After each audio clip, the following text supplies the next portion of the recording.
Quinnipiac women's basketball head coach Trisha Fabry was 2 wins away from 400 victories with 2 games this week. Did she pull off the fantastic feat? And the men's basketball team traveled to New York to finish off its hardest stretch of schedule. How would Baker Dunleavy's squad make out as the Bobcats took to the Empire State? And of course, we have your top 5 plays of the week. Don't go anywhere. Sports Paws starts now.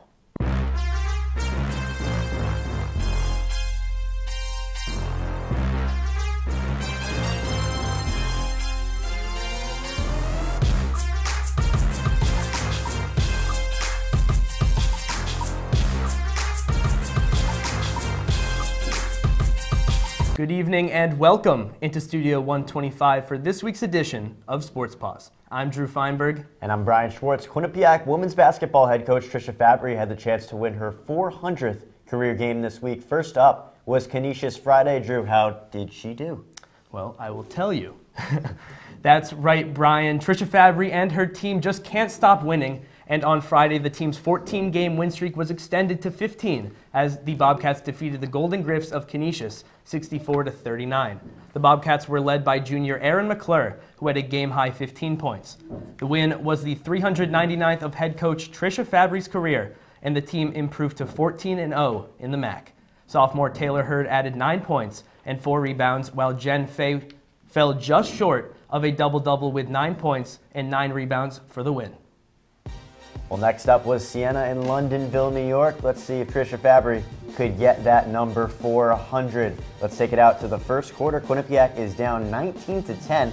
Deja Rawls passes to Elijah Jones, who hits the 3. Siena up by 12 early on. Second quarter now, Siena up by 4, 27-23. It's Collins Scarborough who rips the ball away from Jaden Ward. She goes all the way down court, passing to Joella Gibson, makes the layup, 29-23 Saints. Now late in the second quarter, Adele Thornton misses the 3, but Erin McClure is right there to grab the rebound and put up the layup. Quinnipiac down by 5 at the half. Third quarter now, Quinnipiac trying to tie the game down 43-40. Erin McClure hits the 3, tie ball game 43 all. 3 minutes left in the third. Jen Fay to Erin McClure gives the Bobcats a 54-49 lead. Ryan. Ice. Fourth quarter now, Quinnipiac up by 7. Carly Fabry to Jen Fay, hits the 3. Quinnipiac up by 10. And now for the dagger, it's Adele Thornton, makes the 3. Quinnipiac wins it, 83-72. Trisha Fabry gets number 400. And with that victory over Siena, Quinnipiac head coach Trisha Fabry notched her 400th win of her storied career in Hamden. Fabry is the first female coach in Quinnipiac history with 400 victories. Possibly even more impressive is that Fabry has won 20 games in 7 straight seasons. Fabry is under contract through 2022. It's now time to welcome in Q30 Sports women's basketball beat reporter Shane Dennehy, who's at the touchscreen. Shane, take it away.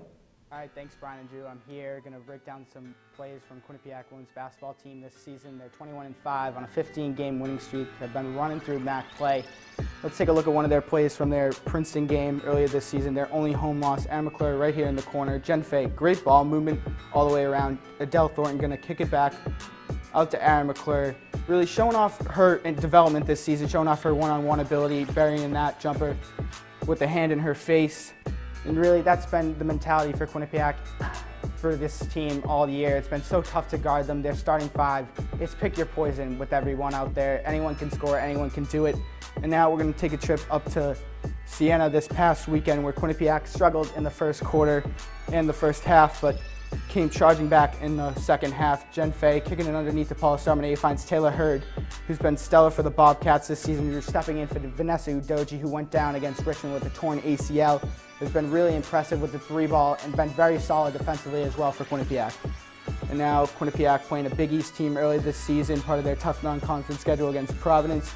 Again, nice ball movement. Paula Stromanet, one of the many talents that she has, just been an athletic freak from Latvia, the junior, able to handle the ball quite well for a big, and also she's able to stretch the floor with her 3-point shooting, but she can also has bountiful post moves as well, which really helps Quinnipiac stretch the floor all the way around with all 5 players on the court being able to shoot 3s. And now another play from Siena this past weekend, Carly Fabry, big time 3 right there in the second half, really stretching out Quinnipiac's lead in the fourth quarter, pushing it to a 10-point lead. Quinnipiac struggling much of the first half, but obviously eventually pulled away in the fourth quarter, which has been Quinnipiac's mentality with the 5-in, 5-out, the gold rush, just wearing teams down all game long and eventually being able to pull away in the second half. And Carly Fabry has been absolutely outstanding, stepping up big time this season after struggling a bit in her junior year, averaging 8.6 points per game, as well as doing a fantastic job of running the point for QU and taking care of the ball. And another one here from the Providence game right here. Really, Quinnipiac all known for their defense and just great active hands by Taylor Hurd right there. Quickly, Quinnipiac going for a transition. And a great block right there in the Princeton game by Aaron McClure. All right, and that's all that we have right there. Quinnipiac 21-5, 15-0 in conference play, and looking like they're heading back to their second straight NCAA tournament. Drew and Brian, back to you at the desk. Thank you, Shane. Now let's take a look at this week's Sports Paws Twitter poll at Q30 Sports on Twitter. Drew, this week we asked who has stepped up the most for the women's basketball team following the injuries to Sarah Schoen and Vanessa Udoji, and we had a tie. Carly Fabry and Taylor Hurd, both with 48%, other with 2%.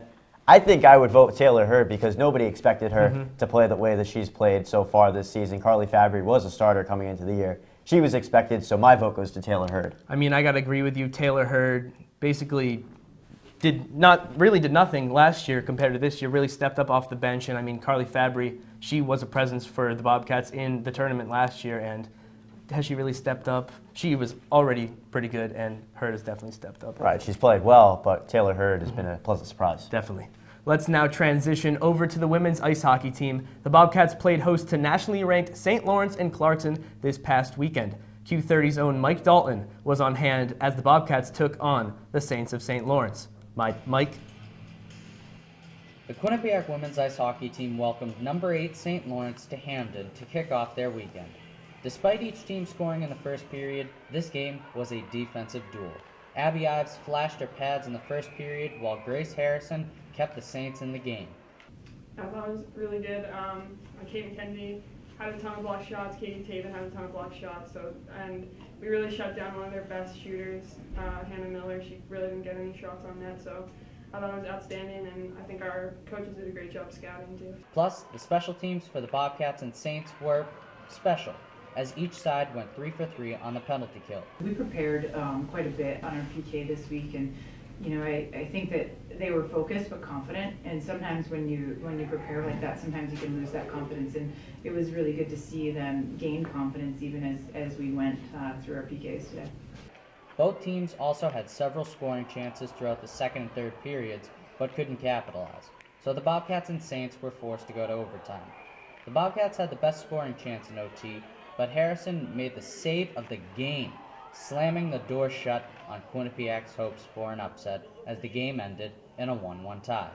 The Bobcats might be satisfied with the tie over St. Lawrence. However, they have less than 24 hours until they have to face the #1 team in the country, the Clarkson Knights. Reporting from the Frank Perotti Jr. Arena, I'm Mike Dalton, Q30 Sports. Now we're going to take a look as the Golden Knights, top-ranked Golden Knights, take on Quinnipiac. Quinnipiac defeated Clarkson 3-2 away in overtime last matchup. After a scoreless first, second period now, Kate McKenzie's going to put it on net. And Shay Tiley just says no way to Grace Markey's scoring chance, 0-0. Still second period, Clarkson Savannah Harmon going to thread the needle and find Elizabeth Jaguar, putting it in the back of the net, 1-0 Clarkson, still in the second period. Josane Pauzabon is going to find the open net, and Ives is going to say no way. Third period now, Katie Taben is going to turn it over in her defensive zone, get the turnover. Clarkson, Ryan McGill, make no mistake, putting it past Ives. And as we see here, power play struggles for Quinnipiac. The Bobcats 0 for 4 on the day, and this one you see Clarkson just shutting them down, and they'll win this one 2-0. Let's take a look at those ECAC women's ice hockey standings now, Drew, where Clarkson's obviously at the top, but Quinnipiac is still fighting for one of those top 5 spots. I mean, Clarkson, you see, #1 in the country, 34 points in the conference. Quinnipiac in 5th with 23 points, still in the playoff picture, obviously. And then, obviously, as you go down, Harvard, Princeton, Yale, still fighting. and then RPI Union Dartmouth Brown at the end of the pack. Well, it's now time to welcome in Quinnipiac's Brooke Bonsteel, who is live with Q30 Sports Bobcats women's ice hockey beat reporter Tom Krasnowski. Tom, what's going on? Thanks, guys. I'm joined here on set by Brooke Bonsteel, so thank you very much for coming here on Sports Paws tonight. Yeah, thank you for having me. All right, let's dive right into it. Brooke, last weekend was a big weekend for the Quinnipiac women's ice hockey team. You took on a couple of nationally ranked top 10 teams, and you hung in there. You got 1 point on Friday with a good tie. How much of a confidence booster is it heading into playoff season, playing tough against those teams? Yeah, I think that both games were a great challenge for us. I think those are two teams that we can compete with, and I think going into the weekend, we're obviously the underdogs, but taking on St. Lawrence the way that we did, we had a really good game. Couple bounces our way, couple bounces their way, ended up in a tie, which I think is respectable for this time of year. And I think that we took on Clarkson in the first period, outshot them. Second period slowed down a little bit for us, but that's a #1 team, and it's good for our confidence going into the playoffs coming up, just knowing that we can compete with a team like that. Yeah, so you've made a big impact on your team here in your first year. You're second on the team in goals, and your role's expanded a little bit as the season has gone on. What has helped you hit the ground running so far this year? Yeah, well, Coach Cassie Turner talks about the freshmen now being sophomores, so we no longer have freshmen on our team. But coming in my first year, I've never been the most confident player. I mean, I think I'm a defensive-minded player, and I've never really been one to score goals or anything. But I think early in the season in the Vermont game is kind of where my confidence came from. Got a couple points that weekend, kind of gave me the, wow, I can do this kind of thing. So. I think that really helped my confidence, and then just moving forward, the upperclassmen have been super helpful. I've had some really good mentors going into the season, and just taking some pointers from them, they've really helped me out. And you're a native of Mississauga, Ontario, a city that's produced many great hockey players. Who helped inspire your game? My game is definitely inspired by my family. My dad played growing up, and then I have an older brother who plays and a younger brother who plays as well. My older brother was a phenomenal hockey player. He's a national champion at home in midget AAA. My younger brother is kind of looking to take the NCAA route as well, so I think that just playing for each other, we've always kind of grown up building off of one another, working with one another, and I think just like always the competition that we've had has kind of helped me out. Well, it remains to be seen just how far this Bobcats team will go, but you can be sure that Brooke Bonsteel is going to be doing her best to help see how far this Bobcats team can make it in the playoffs. Brooke, thank you for your time. But guys, back to the desk. We're going to take a short break, but when we return, we talk men's basketball as the Bobcats finish the hardest stretch of schedule this season. And coming off a huge weekend, Quinnipiac men's ice hockey traveled to Yale and Brown this past Friday and Saturday. Don't go anywhere. We'll be back after this.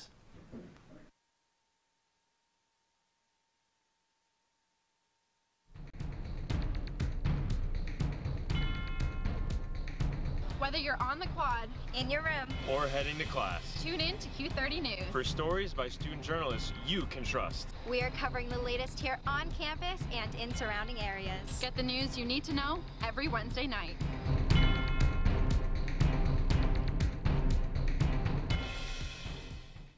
Hello, and tonight on Sandwich News, we will determine what makes a good sandwich and a bad sandwich. First, the standard sandwich. Uninspired, and frankly, a little gross. But we have here a Ray and Mike sandwich, the Cadillac of sandwiches.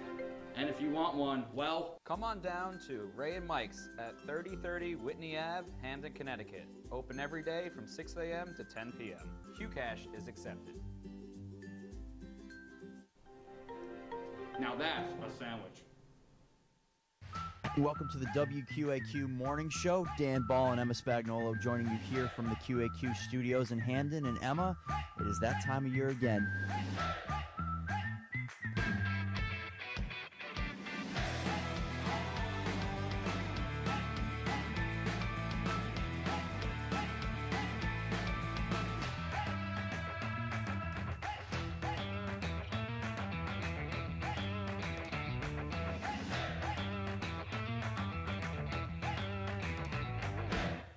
Coming up on #that, we talk about some fun events around Quinnipiac's campus. And we talk about some weird news that's been discussed around Twitter. All that and more, we are your source for Quinnipiac's entertainment news.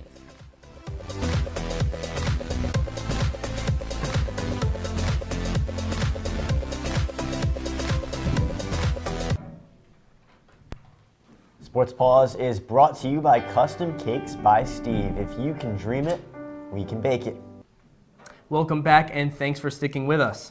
Playoff implications were on the line this weekend as the men's ice hockey team took a short 20-minute drive to Ingles Rink to take on Yale. Let's take the highlight. First period, Billy Sweezy, end to end, is going to finish with a beauty through the legs of Keith Petrozelli. Yale 1-0 halfway through the first period. Later in the first period, though, Brandon Fortunato doesn't get a lot of them, but he'll get one here. 1-1 after one period. Early in the second period, now QU on the man advantage. Bo Pieper with possession in the corner is going to find Brandon Fortunato, is going to feed it to Odin Tufto. And the freshman just keeps doing what he's doing. QU 2-1. Later in the second period, Ted Hart, unlucky bounce for Quinnipiac, and he's going to capitalize. 2-2 in this one. Less than 2 minutes later, Ted Hart again is going to find the back of the net. 3-2, Yale. Third period now, the story for the last few minutes. Quinnipiac on the power play, and Chase Prisky, ding, right off the net. And not once, though. Chase Prisky really likes that crossbar two times. And in the final minute, the shot is going to find the crossbar, the back of the net, and somehow not get in. And 2.7 seconds left. Carlos Chuksta, one last shot, and it goes wide. Yale wins this one 3-2. And Brian, first time that Yale has defeated Quinnipiac since beating them in the 2012-2013 National Championship game. How about that? Truly remarkable. Let's see if they could bounce back as they faced Brown on Saturday up in Rhode Island, coming off that loss to Yale. Quinnipiac and Brown. First period now, it's John Fergelli with the puck. Finds Joe O'Connor, the Hamden native. First career goal. Score is 1-0 Bobcats. Now second period, Bobcats steal the puck. It's Brandon Fortunato. He could go all the way. Brandon Fortunato scores. Ooh, silky mitts. 2-0 Quinnipiac. Next up is Kevin Duane. Can he do it? Yes, he can. 3-0 Bobcats. Nothing going on in the third. Quinnipiac goes on to win 3-0 over Brown. And we're now pleased. We're now going to take a look at the ECAC men's ice hockey standings. Cornell in the top spot with 30 points. Quinnipiac towards the bottom of the pack, Brian. 9th place right now. 7-9-2 in the conference. Only 16 points. Huge weekend for the Bobcats. Well, 16 points, but they're only 2 points behind the number 5 team, so everything's kind of bunched up here. We will see what will happen in the few upcoming weeks to come. But we're now pleased to welcome onto the show men's ice hockey beat reporter MJ Baird. MJ, how are you doing tonight? Drew, Brian, happy to be here. Happy to talk some Quinnipiac men's ice hockey. So MJ, a split weekend with Yale and Brown. What does the playoff picture look like for the Bobcats now? Well, Brian, this is not an easy question. The easy answer, though, would be it's complicated. This Quinnipiac men's ice hockey team, as you had just alluded to, is in the 9 spot right now. But again, Brian, you said it. There's only 2 spots that separate spots 5 from 9. 5, 6, 7, and 8 would be a first-round home series, and that dreaded 9 spot would be on the road. So have a look at this graphic right here, because I think this is pretty interesting here for the men's ice hockey team. Quinnipiac has 16 points. As I said, they can finish anywhere between the 4 seed and the 11 seed, so that's a pretty big gap. Here are the percentages, and this data right here is from playoffstatus.com, a reputable website nonetheless. 1% chance of finding the 4 seed. That would be a first-round bye. That's virtually impossible, but technically not mathematically. A 6% chance of getting the 5th seed, 13% chance of the 6th seed, 21 for the 7th seed, 26% for the 8th seed, 33% for the 9th seed, 1% for 10th, and less than a 1% chance for the 11th seed. So, If you look at this next graphic I want to show you, it just kind of moves on from there. According to, again, playoffstatus.com, Quinnipiac has a 61% chance of making the second round. So that would mean winning in the first round. Of course, as you see, all teams are going to have a 100% chance in the first round because all 12 teams in the ECAC make the postseason. And Quinnipiac has a 4% chance of an ECAC finals, or 14% chance rather, of a semifinals appearance. That would be making it to Lake Placid. 4% chance of making it to the ECAC finals, and 1% of making it and winning the White Law Cup as ECAC champions. But remember, these red numbers that you're seeing on their screen, that means Quinnipiac does not necessarily control their destiny for those spots. So, like I said, what was it, 1% chance they could finish fourth? Sure, but they would have to win out, and I'm assuming at least every team above them would have to lose out. That's really just not going to happen. Well, MJ, last weekend we saw the team take down Clarkson, and probably the morale boosted as high as it's been all season. But this past weekend, defeat to Yale, arch rivals, some would say. What do you think the attitude is around the team right now? Yeah, Drew, that's a really good point. I mean, if you think back to the Clarkson game, this is where I personally saw Quinnipiac's attitude and morale and passion kind of flip for the better for this year. I mean, you think about it, you bring the number 3 team, which is what Clarkson was at the time, to Hamden. They have a target on their back. Quinnipiac dealt with this 2 years ago during the 15-16 season when they were one of the best teams in the nation, if not the best at many times during the year. Teams are going to bring their best. So that's what Quinnipiac did against Clarkson. Their morale was high. Like you said, this loss to Yale is really going to hurt. After the game on Friday night, I talked to Chase Brisky. He said, you know, this one's going to stay with him for a while. Quinnipiac, as we had mentioned before, hasn't lost to this team in 3 or 4 seasons, so it's going to hurt, but I think this team's morale is on the up and up. Now, MJ, Quinnipiac hosts Union and RPI this weekend. What are you expecting to see from this Bobcats team? Well, what I'm expecting to see is a team that needs 4 points. Here's what associate head coach Bill Riga is expecting to see from Union on Friday night. They work really hard, they know how to win, and they have a bye locked up, so, well, they're playing for positioning. This is from Bill Riga today, earlier at Media Day. So I'm thinking, okay, you know, they have a top 4 seed locked up. What's going to happen? Well, maybe Quinnipiac can catch them off guard. You know what I mean? They can't fall out of that bye, those top 4 seeds, and get a bye. So maybe Quinnipiac can jump on them here at home. But it's really going to be tough stopping that line of Ryan Scarfo, Cole Mayer, and Sebastian Vidmar. They are 3 of the top 10 point getters in the conference. So the Bobcats will have a tough test Friday night. And then quickly on to Saturday. Quinnipiac should beat RPI. They lost to them 5-3 earlier in the year. But they gave up 4 unanswered goals in the third period. That was really a low point for this team when they started the year 0-4 in conference play. MJ, thank you. A pleasure as always. Of course, guys. Entering its hardest stretch of schedule this season, Baker Dunleavy and the men's basketball team headed to the Empire State to face Niagara and Canisius. The Bobcats fell to the Purple Eagles of Niagara 95-76 Friday night. Niagara were led by sophomore guard James Towns, who had a game-high 26 points. Khalif Tate was 5 for 5 from 3, adding 15 points. Quinnipiac guard Cam Young led the Bobcats with 22 points, extending his points average to 18.2 points per game this season. Isaiah Washington added 18 points in the contest and was 4 from 6 from 3. Despite the loss, one bright side came from this one. Senior forward Chase Daniels became the 39th member of the Quinnipiac 1,000-point club, only the 13th at the Division I level. Quinnipiac rounded out the Buffalo trip at Canisius Saturday. The Bobcats lost their 4th in a row as the Golden Griffs were victorious 71-64. For Quinnipiac, Chase Daniels reached a milestone as he scored his 1,000th career point in a 12-point day. Canisius guard Isaiah Reese was just 3 assists away from a triple-double with 13 points and 10 boards. Quinnipiac falls to 6-8 in the conference, now in place as we check out the MAC standings. Quinnipiac still in the middle there at the 6th spot, 6-8 in the conference. Still a chance to move up to that 5 spot and get that last bye for the MAC tournament. But again, Quinnipiac, Fairfield, Monmouth all kind of knotted up there at the bottom, but Quinnipiac still with the chance to get that bye. Now it's time to pay those bills. Don't go anywhere. We have the top 5 plays of the week coming up. And the men's lacrosse team opened up its 2017-18 campaign with a home matchup against UMass Lowell. Stick around to see how they played.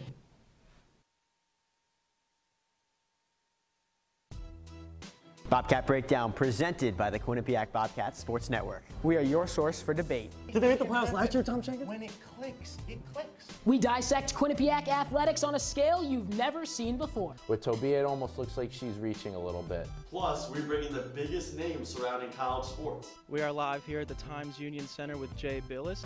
And of course, some comedy. But you can only have so much arena food. I think you're crazy. Bobcat Breakdown. Tuesdays at 9:30. Coming up on #that, we talk about some fun events around Quinnipiac's campus. And we talk about some weird news that's been discussed around Twitter. All that and more, we are your source for Quinnipiac's entertainment news.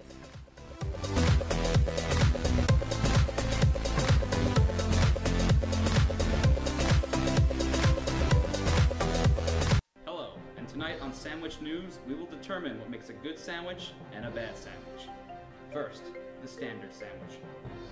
Uninspired and frankly, a little gross. But we have here a Ray and Mike sandwich, the Cadillac of sandwiches. And if you want one, well, come on down to Ray and Mike's at 3030 Whitney Ave, Hamden, Connecticut. Open every day from 6 a.m. to 10 p.m. Q-Cash is accepted. now that's a sandwich.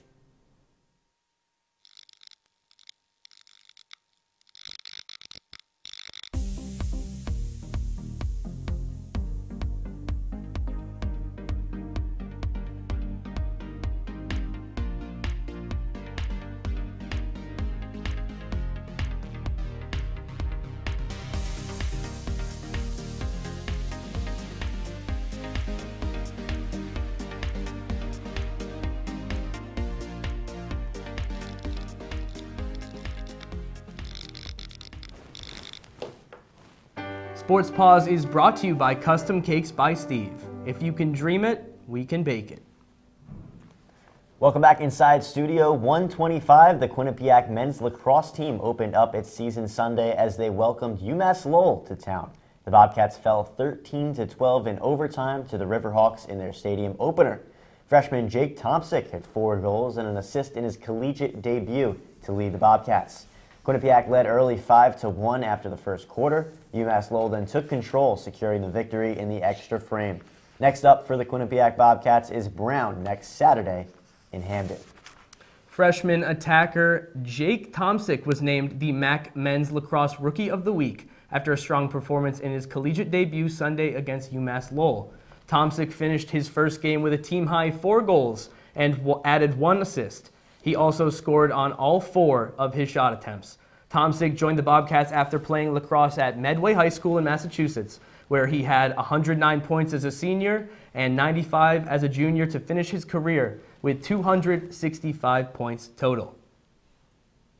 And senior Jessica Lee of the women's track team cannot stop breaking records. Lee set a new school record in the 60 meters and was 100th of a second shy of another record with a personal best in the 200 meter. Lee's 7.59 seconds in the 60 meters placed her second overall out of 27 competitors and was first among all collegiate runners.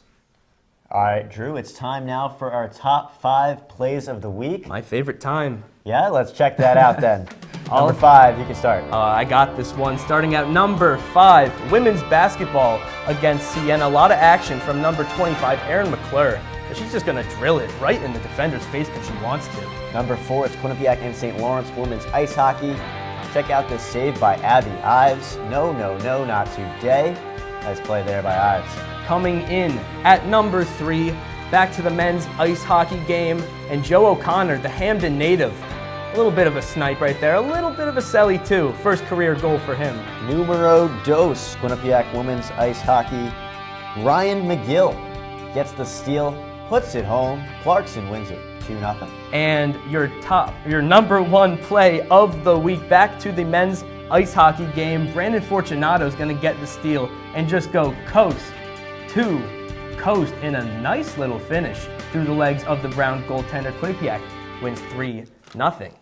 Drew, that will do it for Sports Paws tonight. Thank you for spending your Monday evening with us. Make sure to follow us on social media at Q30 Sports and keep up with all our content at Q30TV.com.